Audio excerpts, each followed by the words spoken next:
warahmatullahi wabarakatuh. Waalaikumsalam warahmatullahi wabarakatuh. Ya baiklah, langsung saja kami dari kelompok 7. Di sini kami mengambil analisis keputusan berdasarkan studi kasus dari dilakukan PWI dalam penggolongan wartawan infotainment kegiatan jurnalistik. Ya. Jadi langsung saja saya bacakan. Studi kasusnya adalah jurnalistik, yaitu aktivitas yang berkenaan dengan catatan atau suatu laporan pemberitaan kejadian setiap harinya. Jurnalistik bebas berpendapat, mengeluarkan pikiran baik serta lisan maupun tulisan demi menegakkan kebebasan pers yang bertanggung jawab. Pemerintah memberikan wewenang pada PWI Persatuan Wartawan Indonesia dengan menetapkan kode etik jurnalistik yang harus ditaati oleh para wartawan.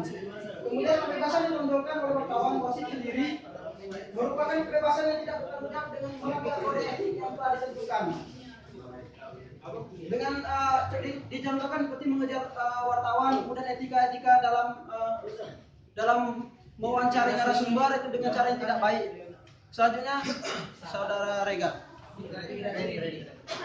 Sementara kelompok kontra yang diwakili oleh Aliansi Jurnalistik Indonesia menolak identitas wartawan pekerja infotainment dengan alasan bahwa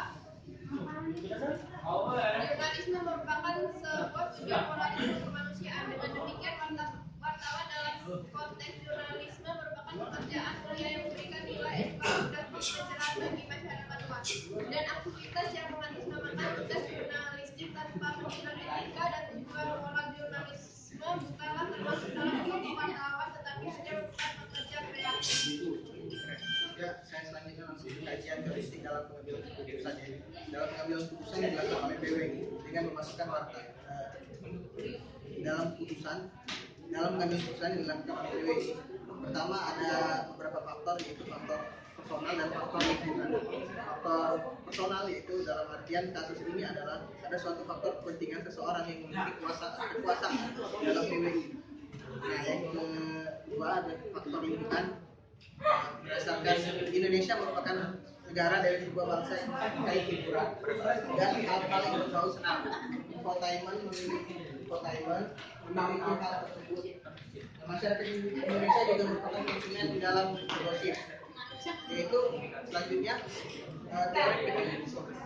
teori penyebutan ada 5 dasar pengambilan keputusan yang berlaku secara umum, yaitu insting, pengalaman, fakta dan wewenang dan rasional. Pengambilan keputusan berdasarkan wewenang menurut makalah kami itu adalah beberapa sifat kelemahannya dapat menimbulkan sifat rutinitas. Selanjutnya, kelemahan lainnya yaitu sering melewatkan permasalahan yang harus dipecahkan sehingga menimbulkan kekaburan. Pengambilan keputusan dalam kasus ini diambil dalam kondisi yang berisiko. Diasumsikan bahwa pengambilan keputusan mengetahui peluang yang akan terjadi. Yang kedua, lingkungan dalam hal yang tidak pasti. Kekuasaan pengambil keputusan di organisasi pers terbesar membuat ia tetap bisa menjalankan keputusan tersebut. Sekian. Ya, selanjutnya silakan para teman-teman yang ingin bertanya. 2 pertanyaan. Silakan.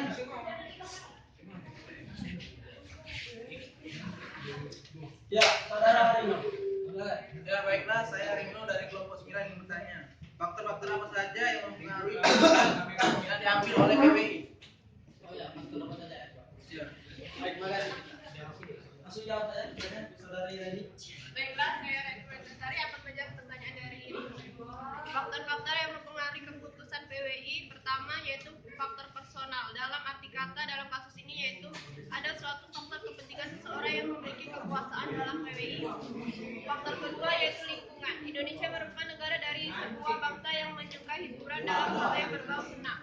Masyarakat Indonesia merupakan konsumen yang baik dalam hal berita. Nah, mereka yang jeli melihat peluang besar itulah yang akan memberikan infotainment terus berkembang dan membiarkannya bernaung ke dalam organisasi pers. Oke, bagaimana Saudara Rino? Oke, terima kasih. Ya, selanjutnya Saudari Reza Indria. Silakan. Assalamualaikum warahmatullahi wabarakatuh. Perkenalkan, nama saya Reza Indria. Langsung saja yang saya tanyakan yaitu mengenai jurnalistik. Biasanya terkadang jurnalistik itu kegiatannya bukan hanya dari berita ataupun fenomena, melainkan juga terkadang dari gosip. Nah, yang akan saya tanyakan di sini mengenai gosip yang seperti apakah yang sering dilakukan oleh kalangan jurnalistik durasi bersahabat. Dalam kalangan jurnalistik, mengejar durasi seperti gosip itu hanya mengejar dan memproduksi berita tentang selebritis, membuka aib keluarga orang seperti perceraian dan perselingkuhan para artis dan semacam lainnya.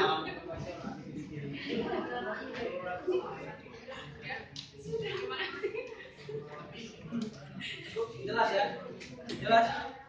Ya, jadi yang ditanyakan oleh saudari Delia tadi mengenai jurnalistik, saya tambahkan salah satu gosip yang dilakukan para jurnalistik yang sering kita lihat, kita saksikan di televisi dengan di acara gosip. Pertama mereka mengupas habis tentang perceraian rumah tangga dari para artis, gitu kan? Dan sedangkan itu sudah melanggar kode etik dari para jurnalistik, gitu, kan? Jadi secara tidak langsung memang para wartawan tidak langsung menghibah langsung mereka mengatakan para artis, namun mereka memfasilitasi para televisi sudah termasuk mereka melakukan menghibah, ya. Sudah cukup jelas bagaimana? Jelas ya? Terima kasih. Saya lagi. Ya, itu tadi presentasi dari kelompok kami. Apabila ada kata-kata yang salah kami mohon maaf. Mari kita sama-sama mohon ampun. Kami akhiri. Wassalamualaikum warahmatullahi wabarakatuh.